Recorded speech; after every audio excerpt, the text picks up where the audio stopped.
Sigarette, accattatevi le sigarette! Le sigarette non fanno bene alla salute e la vendita di sigarette è storia antica di Napoli. C'erano i film degli anni 50 dove ci stavano le famiglie che campavano con le sigarette, addirittura negli anni 80 un sindaco disse: se togliete le sigarette, la vendita delle sigarette, mettete tanti criminali per strada, perché tutti quelli che campavano con la vendita di sigarette sarebbero passati a fare i criminali. E questo è il classico banco storico della vendita di sigarette a Porta Nolana.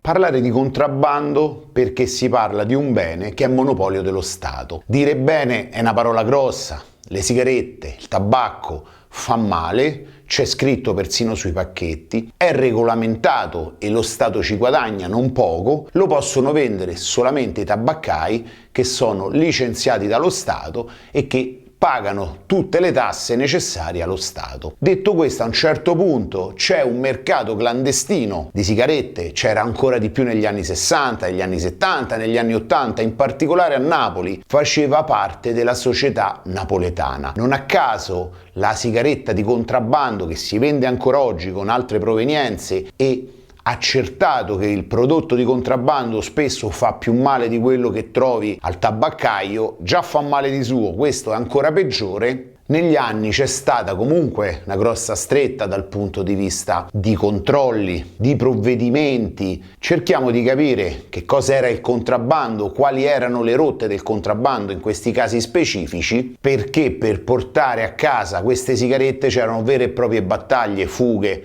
esche varie, perché mandavano una barca magari con un piccolo carico di sigaretta e poi arrivavano altre barche con carichi ben più importanti, i famosi scafi blu che a Napoli erano famosissimi, riuscivano in questi motoscafi blu a scappare alla Guardia di Finanza che c'era mezzi importanti, conoscendo molto bene la costa, conoscendo delle zone nascoste come erano grotte, come erano anfratti diversi, mettendo in campo tutta l'astuzia per poter sfuggire alle forze dell'ordine. Napoli è sempre stata caratterizzata dal contrabbando di sigarette e i contrabbandieri, grazie al fatto che c'è il golfo, il porto, tutta sta parte, che facevano una tratta con le barche, sì. E tu mi raccontavi erano poi barche da lavoro. Sì, i famosi scafi blu, che comunque sia questo è un quartiere ovviamente di mare e automaticamente il contrabbando la faceva da padrona, no? È la prima fonte di guadagno per tutta la popolazione. Sì, fino agli anni '80 a Napoli è stato, teneva pure lontana la gente dall'altro lato della criminalità. Il PIL a Napoli era dettato dal contrabbando. Quando c'era il contrabbando, tante persone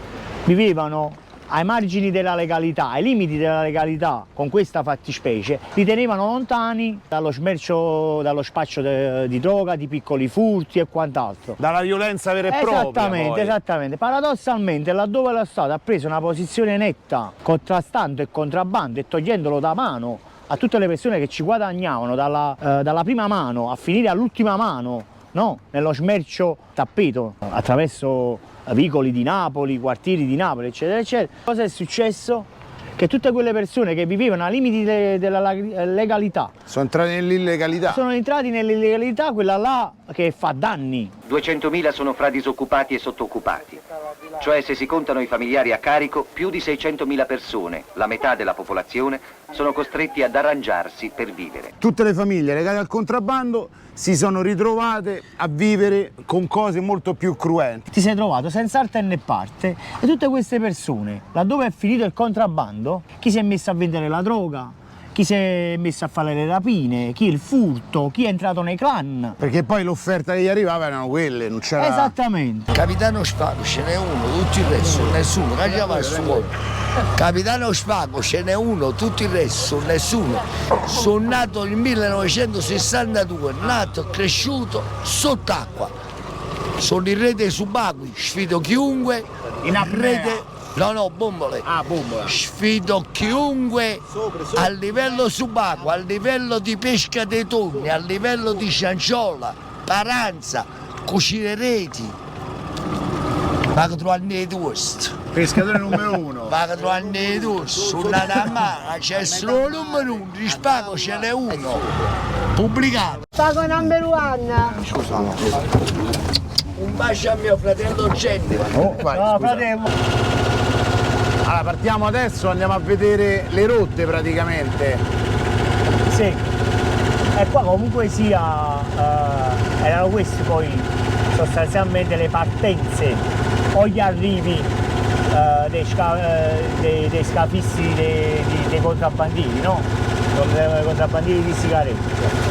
Diciamo, l'arrivo era qua e partivano da qua. Poi ci sono, ora dove ci stiamo recando, ci sono tanti posti, insenature, ok?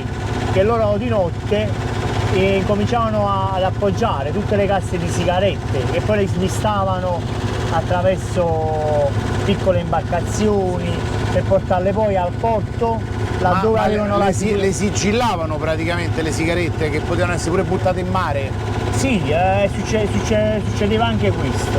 O mettevano le boe, mi ricordo c'erano delle boe con... Sì, comunque sia, erano tante le varianti, a seconda poi le dinamiche. Fatto la legge, trovato l'inganno, laddove la finanza capiva il sistema, loro poi lo cambiavano sistematicamente parlando, no? Allora, ritornando alla tua domanda, erano tante le varianti in merito poi a giacere le sigarette o a trasportare le sigarette. Cioè anche il fatto che magari uno entrava col carico e tutte altre barche creavano disordine o comunque facevano sì che si mischiava, diversivo. Da diversivo, sì.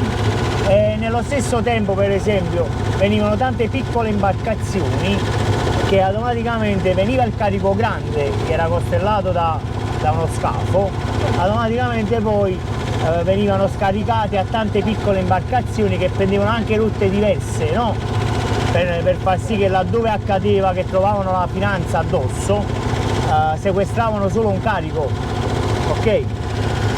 Perciò sacrificavano un carico per far entrare tutti gli altri carichi. Esattamente, sì. Stiamo andando in un posto, no? Dove i contrabbandieri, laddove stavano ritornando nel porto con il carico di sigarette, no? Con i scafi blu, avevano la chiamata dal porto, no? Tramite radio, che li avvisavano che nel porto li aspettava la finanza. Allora loro cosa facevano? Perdevano tempo, però siccome che erano a corto di benzina, loro già si premunivano e c'era uno scafo che si chiamava Liron, che caricava un sacco di nafta, di lattine di nafta, che li portava in queste insenature, così tutti i scafi blu andavano in queste insenature, si rifornivano di nuovo, così potevano perdere altro tempo per mare. Nel frattempo poi la finanza, che non tornavano, che non arrivavano, se ne andavano. Hai capito?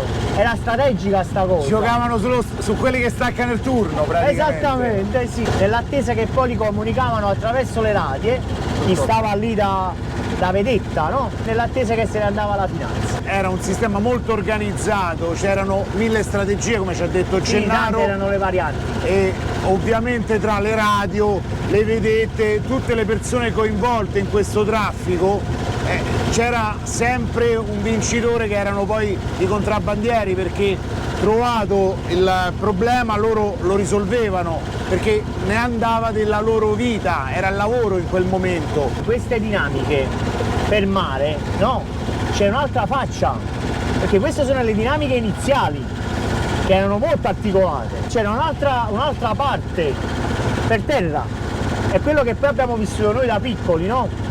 Io mi ricordo una volta scaricati i carichi a terra c'è l'altro smistamento. C'erano tante macchine che aspettavano sul porto senza sedolini di dietro, no? Li svuotavano dai sedolini e caricavano tutto. E caricavano solo, erano macchine piccole, tipo i 112, si smerciavano ai vari a dettaglio poi. Nelle zone quelle di Napoli, eccetera, eccetera. E c'era una guerra con la finanza sia in mare e ovviamente anche per terra. Napoli è piccola, no? È fatta di tanti quartieri, però mi devi credere, noi di Mergellina, no? Ragazzi cresciuti a Mergellina, che abbiamo respirato quest'aria, unitamente alle persone anche di Santa Lucia, culturalmente parlando, anche lessicamente parlando, legato al mare, legato anche a questi tempi, in merito al contrabbando, eccetera, eccetera, abbiamo una cultura e un lessico un pochino differente. Sì, perché voi vivevate proprio il mare, cioè voi scendevate di casa e avevate il porto. Esattamente. Magari chi abita sopra, dall'altra parte, ci arriva ma deve farsi la camminata. Cioè, le persone di altri quartieri o comunque sia di altre zone di Napoli, ovviamente anche loro vivevano il mare, però lo vivevano in una dinamica diversa dalla nostra, hai capito? Sì. Cioè più da balneari, se così posso dire. Invece per voi era il pane era il quotidiano. pane, esattamente, anche sul fattore pesca. Il più fesso di noi, io mi ricordo quando ero piccolo, no? Io venivo qua con le 2 canne, con il cappio e con la sarda per pescare granchi, pescavamo cozze e li vendevamo ai ristoranti. Eravamo piccolissimi, cioè al finale comunque sia il mare era anche un fattore, come hai detto tu, di pane, è una forma di guadagno, unitamente poi alle persone adulte che potevano essere nostri familiari che facevano di fatto il contrabbando. Adesso il mare dà lavoro a te. Com'è lavorare adesso nel mare qui nel porto di Napoli? Io do una mano ai miei fratelli prettamente che hanno un ormeggio, un campo boh a Mergellina di fronte al consolato americano. Adesso vivere in mare in tranquilla serenità e lavorare in pace con il mare, non più in guerra, è un altro tipo di spirito che l'affronto volentieri tutti i giorni. Quando devo andare a mare non è più una paura, un timore, perché tante persone non sono tornate più dal mare, tanti amici veramente non sono tornati più, conosco i figli, i nipoti e quando li vedo mi viene un po' un rimorso perché so che hanno sofferto per il mare, gli ha dato ma gli ha anche tolto a parecchie persone. Il mare è un tesoro, ti dà e ti toglie pure, però è come una casciaforte e vivere in mare ora per me è un piacere. E questa figura del contrabbandiere così romantica, così genuina, ok? C'è anche tanta tragedia, perché come diceva prima il nostro amico, attraverso il mare, in merito anche al contrabbando, anche sulla pesca, tante persone di questo quartiere hanno perso la vita. Ha caratterizzato tutta Napoli, ok? Ci sono state tantissime tragedie, incidenti che ancora oggi, come ti posso dire, un ricordo nostalgico, un amaro nostalgico, un ricordo amaro, si vive ancora. Comunque il pescatore è una cosa familiare, si tramanda di famiglia in famiglia. Prima c'erano i papà e i nonni, adesso sono i nipoti e i figli che comunque si tramandano con i pescherecci che escono la notte e tornano la mattina presto per dare il pesce un po' a tutta Napoli. È molto ricercato il pesce dei pescherecci perché è proprio fresco, che la notte è a mare e il giorno cercano di dormire un po'. Anche se poi devono pure venderlo il pesce. Io ho visto tante volte questi che tornano, poracci, stanchissimi, partiti all'1 di notte, arrivano alle 7 di mattina, mettono il banco e vendono. Infatti i pescatori, perché uno dice sempre c'hanno fretta di vendere? Che se vogliono a dormire. Sì, è vero, è vero. Che c'hanno in faccia, sono dettate dal mare. La salsedine. Sì. Il mare è bello, però come hanno detto loro uccide, no, ma uccide proprio. Sì. Basta un incidente, basta una giornata storta, basta una stupidaggine e si muore. C'è mai stata una volta che hai avuto paura del mare, che ti è successo qualcosa per cui hai avuto paura? Ho avuto paura sì una volta in Puglia, ritornando dalla costa albanese, eravamo carichi di sigarette e abbiamo incontrato in mezzo al mare non so che cosa, era un ciuccio alla fine, era un cavallo forse morto su un bastimento e noi quasi lo stavamo prendendo in pieno, rischiavamo di rimanere in mezzo al nulla e lo cercavamo di bucarlo, però non andava a fondo perché era diventato proprio di cuoio e questa cosa mi è rimasta, non la potrò mai dimenticare. Perché abbiamo avuto molto paura, sì. Ma perciò eri un bambino tu? Avevo 17-18 anni. A me 17-18 anni è divertente, era andare a mare, poi in Puglia, perché da qui poi finì a un certo punto. E siamo stati costretti ad andare in Puglia. Quando c'è stato che hanno serrato la parte dei contrabbandi, eccetera, la Puglia invece è rimasta aperta. Sì, hanno aperto la Puglia a contrabbando e per molti anni è stata la Puglia il punto di riferimento di tutti i contrabbandieri. La finanza, no? Automaticamente era Napoli il punto nevralgico del contrabbando, no?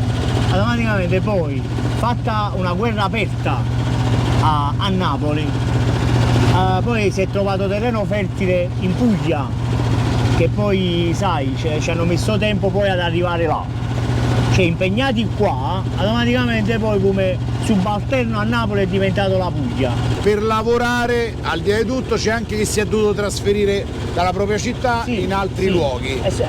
Ha dovuto fare alleanze poi, di fatto, con i pugliesi. E poi non conosceva le zone, perciò ancora più a rischio, perché magari lui qua il mare lo conosceva bene. E qua conosciamo palmo. Vedi queste montagne rocciose qua, noi le conosciamo palmo. Automaticamente laddove vai in Puglia sei un pochino smarrito. Ma queste sono proprio montagne, insenature? Sì, esattamente. E chi le ha costruite queste? L'ha costruito il mare. Il mare piano piano? Sì, è insenature che il mare ha levigato negli anni, no? Ovviamente. Che poi ha creato le condizioni che sono state sfruttate poi queste insenature dai contrabbandieri all'epoca. E qua adesso vengono a farsi il bagno praticamente. Sì, sono luoghi caratteristici balneari. C'è gente che fa i tuffi. Sì, tante persone vanno in tutti questi posti esotici per passare l'estate. La gente scende sotto casa e ce l'ha. A Napoli basta che c'è una barchetta, anche una cosa piccola così, vedi, questo poi è un piccolo peschereccio caratteristico del porto di Napoli, no? Però basta una barchetta piccola così che ti fa il bagno più bello del mondo. In un posto poi più bello del se mondo. c'hai questo ti metti sopra. Poi se c'è questo ovviamente è un valore aggiunto. Però ti dico la verità, da scugnizzo che ero, nascendo in questo posto, certo. la mia felicità si concretizzava anche in un'imbarcazione così umile. Ma infatti già questa è molto divertente. Sì. Bandiera inglese. Sono turisti inglesi che vengono qui nel porto di Napoli e fanno un bel tratto. Sì. Ma qua vengono da ogni parte del mondo qua. La bandiera inglese. Ma può essere pure che è stata costruita in Inghilterra, ma non lo so. Il lavoro con la barca, ma poi non faceva la vendita al dettaglio? No, ognuno aveva un ruolo. No. Lo scafista portava il motoscafo. Poi c'era in mezzo marinai e marinai a bordo e mettevano a posto le casse di sigaretta sotto la prua fino andando fuori a raggiungere quasi il pieno della poppa. E poi una volta a terra la responsabilità non era più di chi guidava il motoscafo, usciva fuori dalla responsabilità. Che a mare era una responsabilità che avevi come il capitano. A terra poi era un'altra responsabilità perché il carico comunque costava soldi. Quindi si dividevano anche le responsabilità di chi aveva in mano il capitale. Contrabbandavate, non so come si dice, merce. Che ne pensi degli scafisti che contrabbandano uomini, quelli che portano gli uomini? Cioè lo avresti mai fatto anche per disperazione? Signora mia, il contrabbando di sigarette è finito al punto in cui non si è contrabbandato più sigarette. Noi napoletani abbiamo smesso con queste cose perché si è trasformato in un modo diverso da quello che in realtà era in prevalenza. Quindi al momento in cui si è trasformato il contrabbando e non si trattava più di sigarette, i napoletani si sono ritirati dalla Puglia. Andare dal tabacco era una sorta di blasfemo, sai? No, ma all'epoca perciò lo Stato prese posizione. Proprio per questo, perché a Napoli nessuno comprava le sigarette dello Stato, mi capisci? Ed è per questo che lo Stato ha preso quella posizione netta, per togliere queste entrate in nero, per farle entrare poi nelle casse dello Stato. Però senza curando poi queste persone, laddove ci togli questo, cosa li facevi fare? Addirittura le sigarette si vendevano sciolte, sfuse, come si vuol dire. 3 sigarette 1000 lire, per farti capire. Le intere famiglie, cioè la donna, Sì. la mamma, la nonna, Sì, la zia. ma guarda, era molto caratteristico. Ora detto così, no? Che è un qualcosa che nell'immaginario delle persone è un illecito, perché poi in sostanza lo è. Però credimi, tu non sai come caratterizzava Napoli, i vicoli di Napoli, Donna Carmela, la signora Sofia, cioè, non a ripetere, persone normali, Poi persone di popolo. erano banchi che mettevano e sparivano in tempo reale, Sì, mi ricordo. sì. Cioè quando dicevano le guardie, si chiudeva, entravano in casa e è sparito. Sì, si rifugiavano nei bassi. Sì, perché infatti poi il basso, che è l'appartamento a piano Ma c'è un terra, noto film di Sofia Loren. esatto, che lei vendeva le Il sigarette, regista era mi sembra che era incinta. Vittorio De Sica. Sì, lei era incinta Quello è e non la potevano significativo, arrestare. rappresenta in pieno la fotografia di quell'epoca e di questa fattispecie. Rappresenta in pieno questa fattispecie. Come ti dicevo prima, parecchi contrabbandieri sono diventati malavitosi. E allora hanno sfruttato sti posti praticamente. Questi posti, alla fine poi sono diventati posti di rifugi summit per camorristi, dove poggiare le armi, nascondere le armi. E certo, perché poi in mare, nelle grotte, sono luoghi difficili da Ammazzare anche raggiungere. persone. Perché poi la butti in mare. Questi posti, questi sono anche ammazzate persone. Eh sì, perché tu quella butti in mare. No, come si sai, con la scusa del summit che navi, eccetera, praticamente ammazzavano tutto. Era, sai, lontano dagli occhi delle persone, dalla polizia, non era una zona di passaggio, no? Invece poi è diventato turistico. Poi è diventato qualcosa di turistico, un ritrovo di tante imbarcazioni di Napoli, no? Con queste piccole barche comuni, vengono sì. qua e guarda, si fanno il bagno più bello.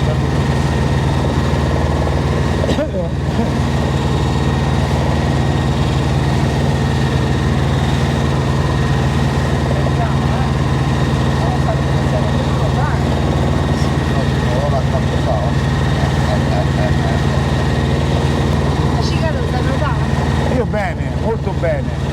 Ho tutti i brevetti di nuoto. Ho iniziato a fare nuoto e ho 5 anni io. Poi ho fatto le gare, tutto. Poi a 11 anni ho smesso, sono andato a fare cazzotti. E si vede perché. Cosa fa Devo raccontare sta aneddoto. Nel 98 c'era un mio alleato che comandava Posillipo, Antonio Calune, no? Ci comprammo 7 motociclette di mare, le Kawasaki. Ah, seduto o quelle in piedi? Quelle là sedute. Quelle sono potenti. Capito quale? Sì. Che puoi andare a 2 e 2. E niente, le avevamo parcheggiate qua, vedi? Là. E noi automaticamente cosa facevo? Quando ci dovevamo spostare, no? Tra Posillipo e Torretta, anche per eludere la polizia nei periodi più Controllati, caldi, sì. più caldi, no? Per eludere la polizia anche gli avversari, no? Grandi avversari. Ci spostavamo per mare con le motociclette di mare. Partivamo da qua e arrivavamo poi dove noi siamo partiti. E la stessa cosa poi il ritorno. Era anche un modo per far vedere la nostra forza. Potenza, sì. Ovviamente c'è una parte alta e questa è la parte sotto di così. Ma qua stiamo a un'ora da Roma di treno, capito? Ma infatti per noi Napoli è sempre una meta preferita, perché noi in un'ora di treno stiamo qua. Questa è la villa del Presidente d'Italia, chi è in carica viene qui a fare, questa è una zona riservata, non si può entrare perché c'è la finanza come vedi, e il Presidente ha a disposizione questa villa a Napoli e quando vuole viene a fare le vacanze. Qui non si può entrare perché è tutta controllata. Mattarella ogni tanto viene qua a farsi 2 bagni, ecco. Tutta barricata, non si può entrare. Chi non può entrare si entra e si esce, ma è vietato. Il Presidente viene qua ogni tanto. Ma il fatto di fuggire, cioè a che velocità si riusciva a andare con le barche? Perché poi immagino che la Guardia di Finanza, questi qua avevano 50 miglia. Cioè dovevano avere barche performanti per poter fare sto traffico. Poi ovviamente dipendeva dallo scafo, perché non tutti gli scafi avevano lo stesso motore. Però bisogna rivedere, la velocità era molto elevata, perché poi sai cosa succedeva? Loro si regolavano anche in base agli strumenti che aveva la finanza, laddove sapevano, per esempio, il pappagallo della finanza, che era uno scafo che usava la finanza, aveva 100 cavalli, ok? Un motore di 100 cavalli, automaticamente loro vogliono 200 cavalli. Quello infatti. Capisci? Si giocava proprio con gli strumenti. Sì, esattamente, sì. Giocava anche sul fattore tenuto dalla benzina, perché il pappagallo essendo che era veloce ma consumava tanto, Consumava quindi tanto. 8 ore a mare non lo poteva fare, quindi doveva rientrare automaticamente in porto. Quindi il pappagallo che poteva stare 5 ore a regime pesante, poi dopo doveva calcolare che doveva tornare 5 ore indietro. Quindi calcola 10 ore e il pappagallo era veloce ma limitato. E su questo gioco i contrabbandieri ci marciavano tanto perché erano molto più organizzati della finanza stessa.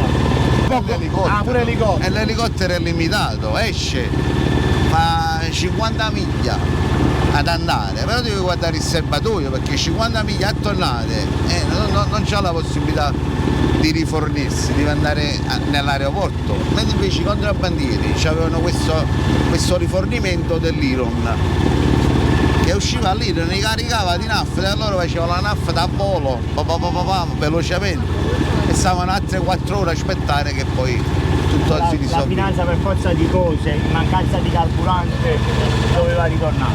Lasciate un commento con quello che volete per il prossimo video, se volete ampliare il giro, se volete sapere altre storie di Napoli, così vi ci portiamo e ve le raccontiamo.